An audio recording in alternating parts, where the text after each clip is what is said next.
வணக்கம் மக்களே, Vani fire channel உங்கள் அன்போடு வர வைக்கிறேன். இன்றைக்கி என்ன ரெசிபி பார்க்குறேன்னா, புளி சாதம் கோயிலில் செய்கிற புளி சாதம் நமக்கு எல்லாருக்கும் ரொம்ப பிடிக்கும். அதை பசங்க ரொம்ப விரும்பி சாப்பிடுவாங்க. அதே மாதிரி புளி சாதம் நம்ம வீட்டில் செய்யலாம். அதுவும் நம்ம ஸ்டைலில் செய்யலாமா? வாங்க. அதுக்கு ஃபஸ்ட்டு சாப்பாடு எடுத்து ஆற வச்சிடலாமா? வெடிச்ச சாப்பாடை நல்லா கிளறி விட்டுருவோம். நல்லா உதிரியே வரும். அது லைட்டாக எண்ணெய் ஊற்றிப்போம். ஒரு ஸ்பூன் அளவு எண்ணெய் விட்டு கிளறி ஆற வச்சுக்கலாம். ஊற வச்ச புளியை கரைச்சி எடுத்துக்கலாம். இப்போ அது தேவையான மசாலாவை ரெடி பண்ணிடலாம். கடாய் வச்சாச்சு, ஸ்டவ் ஆன் பண்ணிக்கலாம்.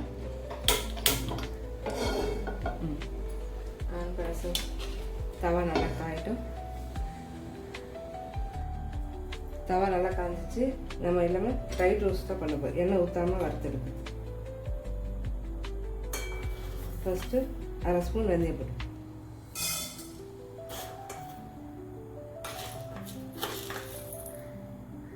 ஒரு ஸ்பூன் உளுந்து போட்டு நல்லா வறுக்கும்.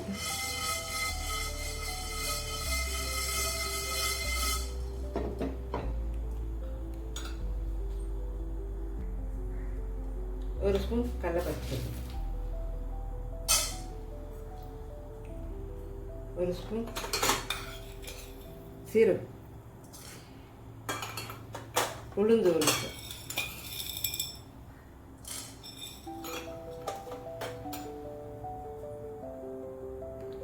நல்லா ட்ரை ரோஸ்ட் ஆகட்டும்.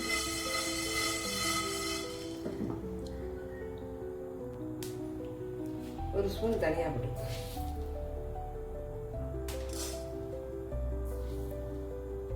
ஒன்றரை ஸ்பூனாக போட்டுக்க தனியாக.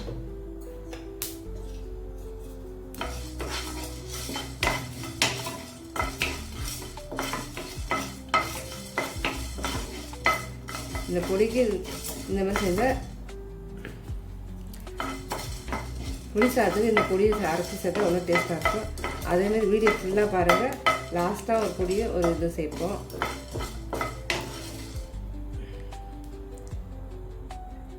புளி சாதம் இந்த பொடியை அரைச்சி சேர்த்தா ஒன்றும் டேஸ்ட்டாக இருக்கும். அதேமாதிரி லாஸ்ட்டாக வீடியோவில் வந்து ஒரு வீடியோ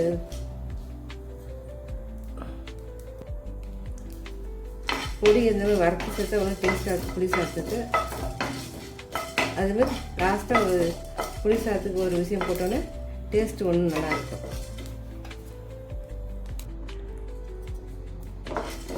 பொடி இந்த மாதிரி வறுத்து சேர்த்தா புளி சாதத்துக்கு நல்லாயிருக்கும். வீடியோ ஸ்கிப் பண்ணால் ஃபுல்லாக பாருங்கள். புளி சாதத்தை ஒன்றும் டேஸ்ட்டாக எப்படி செய்யுதுன்னு சொல்லித்தரேன். வறுத்து எடுத்தாச்சு. இப்போ எண்ணெய் ஒரு ஸ்பூன் அளவு ஊற்றிப்போம்.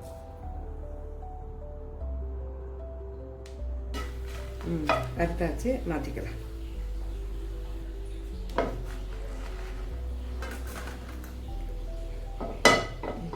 அதே கடாயை வச்சுருவோம். தவா வச்சுட்டு மேற்பண்ணு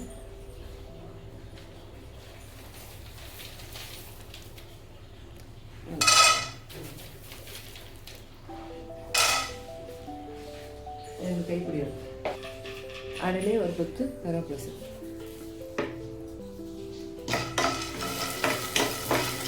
இப்போ எடுத்து கடாயை வச்சு ஸ்டவ் ஆன் பண்ணிக்கலாம். எண்ணெய் ஊற்றிப்போம். எண்ணெய் வந்து நிறைய ஒரு 6-7 ஸ்பூன் ஊற்றிக்கோங்க. எண்ணெய் தாராளமாக ஊற்றினா புளி சாதம் நல்லா இருக்கும்.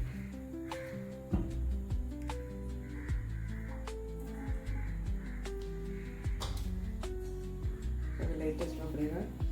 ஒரு ஸ்பூன் கடுகு நல்லா பொரியட்டும்.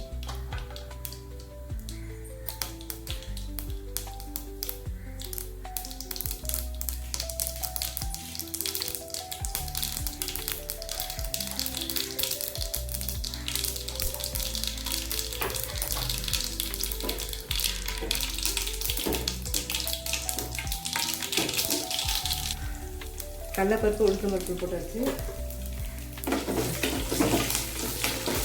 பூண்டு போட்டிருக்கோம். 6 கல்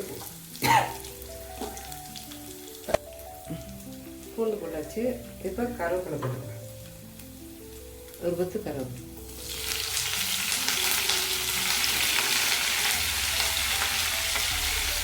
காஞ்ச மிளகாய் ஒரு 4 காஞ்ச மிளகாய் போட்டு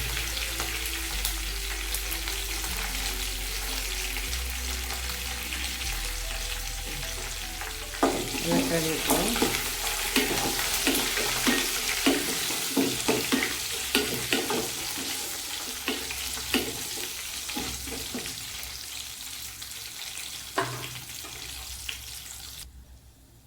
எல்லாம் வறுப்பு வச்சு இந்த ஸ்டேஜில் புளி தண்ணி கரைச்சி வடிகட்டி வச்சுருக்க புளி தண்ணி சேர்த்துக்கலாம்.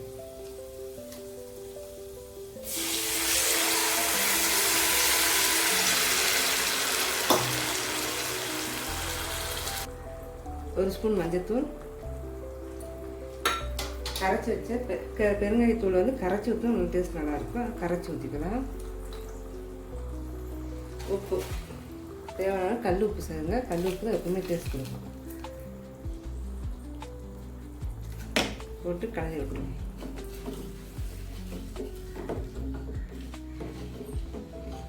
இது அப்படியே கொதி வரட்டும். கொதிச்சு சுண்டுட்டோம். நம்ம அதுக்கு பொடியில் அரைச்சி எடுத்து வந்துடலாம்.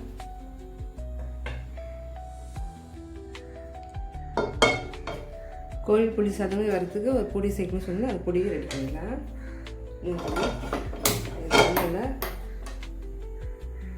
எல்லாம் போடணும்.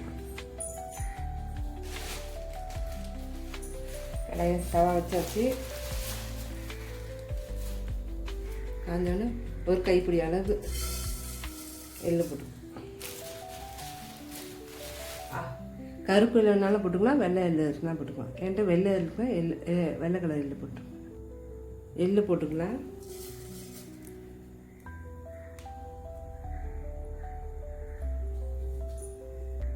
எள்ளு நல்லா போட்டு வறுத்து எடுத்துக்கலாம்.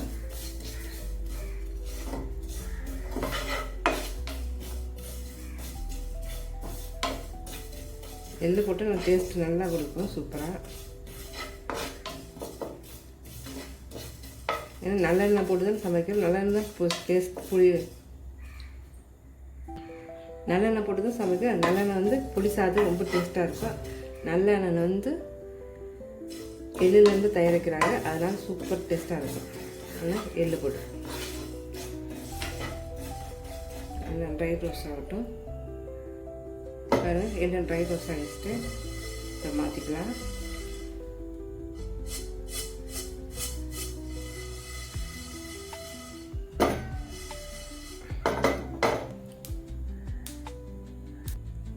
வெடிச்சு வந்துச்சு.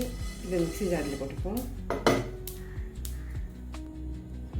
தவா வச்சு ஒரு ஸ்பூன் அளவு வெந்தயம் நல்லா வாசனை கொடுக்கும். வெந்தயம் நல்லா ட்ரை ரோஸ் ஆகட்டும்.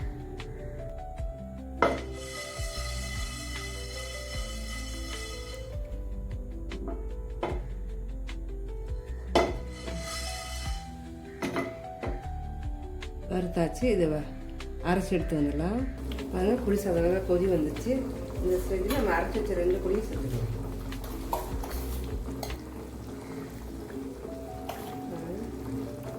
தேவை 2 ஸ்பூன். இது வந்து எள்ளு பொடி. எள்ளு போட்டிங்கன்னா ரொம்ப வாசனை நல்லா தூக்கும், சூப்பராக இருக்கும் புளி சாதம். அதனால் 2 போட்டோன்னா திக்காக அப்படியே மாறிடும். பிடிக்கும் புளி சாதம் எடுத்தாமே சூப்பராகிடும். அதனால் போட்டோன்னே திக்னஸ் கொடுத்து வச்சுக்கோங்க.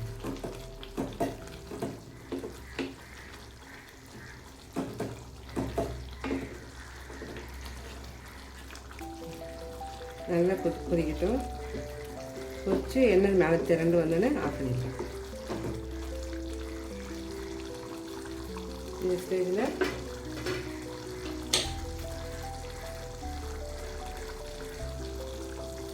நம்ம மிளகா வறுத்துருச்சுல அது நல்லா கையிலே பிசைஞ்சிக்கலாம்.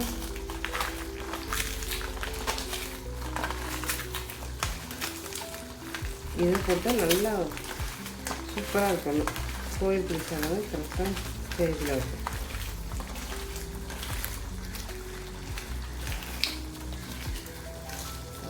நல்லா நுணுக்கணும்.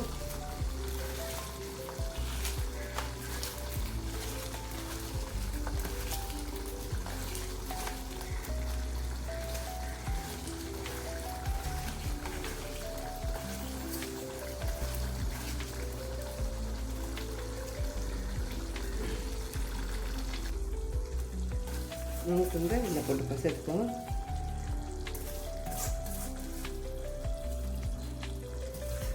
இது இன்னும் டேஸ்ட்டு கொடுக்கும் புளி சாதம்.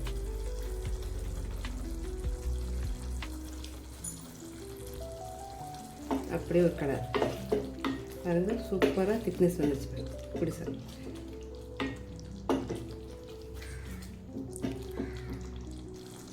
நல்லா கொதி வந்துச்சு, எண்ணெய் மேலே திறந்து வருது. இந்த ஸ்டேஜில் ஒரே ஒரு வெள்ளைக்கட்டி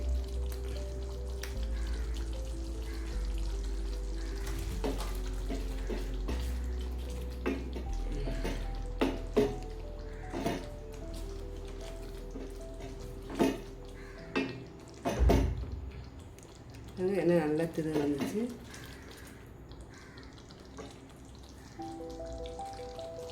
இந்த ஸ்டேஜில் ஸ்டவ் ஆஃப் பண்ணிக்கலாம்.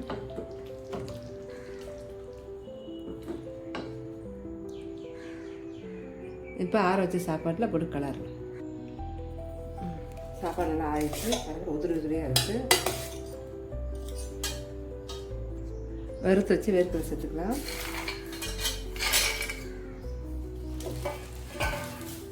வறுத்து வச்சு வேர்க்கடலை போட்டு ஒரு கலர் வரும்.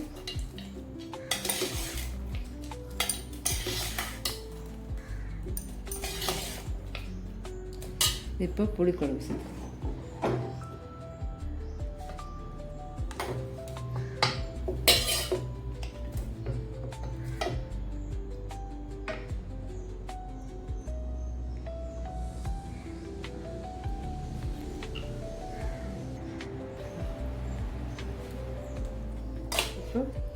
ஒரு சூப்பரான பாருங்கள், சூப்பராக இருக்குது பார்க்கறதுக்கு. நல்லா போட்டு கலரும்.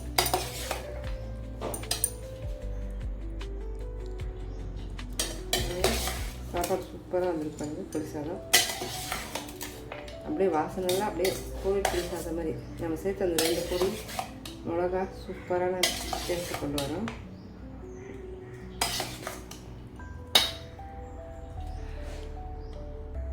வாங்க, சூப்பராக புளி சாதம் ரெடி. இது அப்படியே ஒரு பவுல் பண்ணிப்போம்.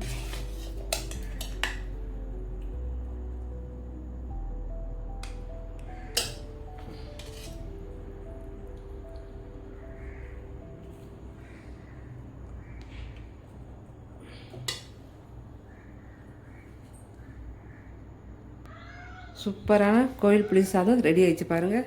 அதுக்கு ஏற்ற மாதிரி உருளைக்கிழங்கு வறுவல் வச்சு சாப்பிட்டிங்கன்னா செம்ம சூப்பராக இருக்கும்.